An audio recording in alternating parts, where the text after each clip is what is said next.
Arestado ang tatlong snatcher sa Commonwealth Avenue sa Quezon City. Ang modus nilang nabisto sa isang viral video, pagsiksik at pagsabay sa dagsa ng mga commuter. Panoorin po yan sa pagtutok ni June Veneracion. Ayan, sitakbuhan sila kasi may bus na darating. Nakarating sa kaalaman ng PNP CIDG ang viral video na ito ng mga umano'y snatcher sa Commonwealth Avenue, Quezon City. Pansinin nyo, hindi yan sasakay.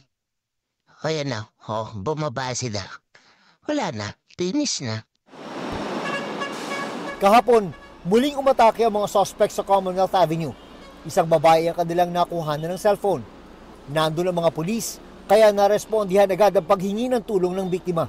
Nag-hot pursuit yung operatiba natin.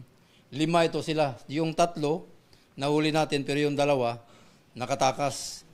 Estilo raw ng mga suspect na magbihis na parang ordinaryo lang na commuter. Maniniksik daw sila sa loob ng bus. At mga babae ang karaniwan nilang target. May taga-distract, may iba yung kukuha ng cellphone. Pag nakuha, ipapasa doon sa likod hanggang makarating doon sa ibang kasama nila. Nasampahan na ng reklamong theft at robbery ang mga suspect. Umaapila ang CIDG sa iba pang biktima ng grupo na magsampa ng reklamo. Sinusubukan pa naming makuha ang kanilang panig.